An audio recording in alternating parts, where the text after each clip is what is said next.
Terima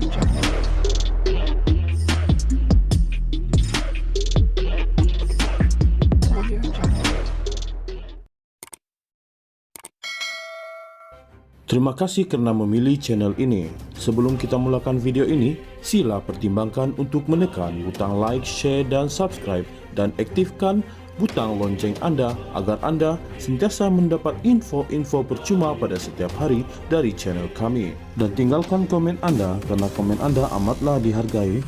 Terima kasih.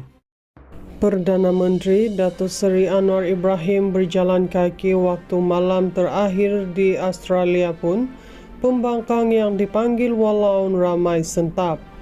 Mereka dilihat menyindir aktiviti dilakukan Anwar di Melbourne yang merupakan ibu kota pantai negeri Victoria di tenggara Australia itu. Dekat negara sendiri tak nak pula jalan kaki kan? Ialah kan berjalan kaki di perantauan sebab negara sendiri kekurangan keperluan asas laluan pejalan kaki. Demikian antara komentar sinis di platform X Anwar. Malah ada juga yang berkata, rakyat kononnya mahu mendengar jumlah pelaburan yang berjaya diraih semasa Anwar di negara itu. Padahal beberapa syarikat Australia pada 5 Mac lalu sudah pun menyatakan hasrat kepada Malaysia untuk meneruskan pelaburan sebanyak RM24.5 bilion. Rakyat nak dengar apa yang telah dicapai dari segi pelaburan semasa di Australia, bukan nak tahu pasal berjalan kaki di tepi sungai. Tulis Zaidil @ketam47 pula menerusi laman X rasmi Perdana Menteri. Terdahulu Anwar 76 memberitahu beliau berjalan kaki di sekitar Sungai Yarra yang ikonik bagi Melbourne dengan panjang 242 km. Malam terakhir di Melbourne, saya dan Tengku Zafrul menggunakan kesempatan yang ada dengan berjalan kaki di sekitar Sungai Yarra selepas selesai tugasan rasmi. Terima kasih Melbourne, sampai jumpa lagi, kata Anwar yang juga Menteri Kewangan. Dalam sidang media hari kedua lawatan Anwar ke Australia pada 5 Mac lalu, beliau memberitahu telah dapat mengadakan pertemuan dengan pengurus utama 20 syarikat terbesar. Jelasnya, pertemuan itu termasuk 18 syarikat dan beberapa pengimport utama, serta pelabur dengan jumlah keseluruhan yang memohon keizinan untuk meneruskan pelaburan mencecah RM24.5 bilion. Ini satu kemajuan membanggakan dan menunjukkan minat Australia serta keyakinan mereka kepada dasar yang kita umumkan selama ini. Ini akan diberi ruang permulaan 1.200 tenaga mahir di Malaysia, kata Anwar lapor media. Perdana Menteri turut berkata dari segi perdagangan, kunjungan ke Australia itu juga berjaya menjana potensi jualan ekspor Malaysia sebanyak RM962.1 juta.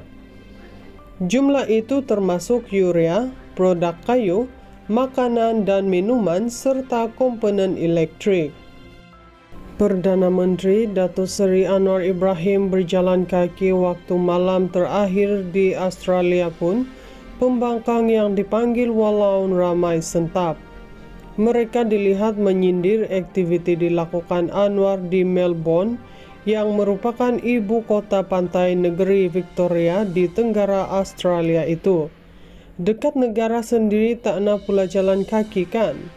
Ialah kan berjalan kaki di perantauan sebab negara sendiri kekurangan keperluan asas laluan pejalan kaki. Demikian antara komentar sinis di platform X Anwar.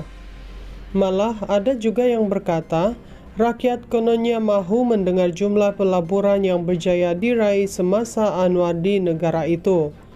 Padahal beberapa syarikat Australia pada 5 Mac lalu sudah pun menyatakan hasrat kepada Malaysia untuk meneruskan pelaburan sebanyak RM24.5 bilion. Rakyat nak dengar apa yang telah dicapai dari segi pelaburan semasa di Australia, bukan nak tahu pasal berjalan kaki di tepi sungai. Tulis Zaidil @ketam47 pula menerusi laman X rasmi Perdana Menteri. Terdahulu, Anwar 76 memberitahu beliau berjalan kaki di sekitar Sungai Yarra yang ikonik bagi Melbourne dengan panjang 242 km. Malam terakhir di Melbourne, saya dan Tengku Zafrul menggunakan kesempatan yang ada dengan berjalan kaki di sekitar Sungai Yarra selepas selesai tugasan rasmi. Terima kasih Melbourne, sampai jumpa lagi, kata Anwar yang juga Menteri Kewangan. Dalam sidang media hari kedua lawatan Anwar ke Australia pada 5 Mac lalu, beliau memberitahu telah dapat mengadakan pertemuan dengan pengurus utama 20 syarikat terbesar. Jelasnya, pertemuan itu termasuk 18 syarikat dan beberapa pengimport utama, serta pelabur dengan jumlah keseluruhan yang memohon keizinan untuk meneruskan pelaburan mencecah RM24.5 bilion. Ini satu kemajuan membanggakan dan menunjukkan minat Australia serta keyakinan mereka kepada dasar yang kita umumkan selama ini. Ini akan diberi ruang permulaan 1.200 tenaga mahir di Malaysia, kata Anwar, lapor media. Perdana Menteri turut berkata dari segi perdagangan, kunjungan ke Australia itu juga berjaya menjana potensi jualan ekspor Malaysia sebanyak RM962.1 juta. Jumlah itu termasuk urea, produk kayu, makanan dan minuman serta komponen elektrik.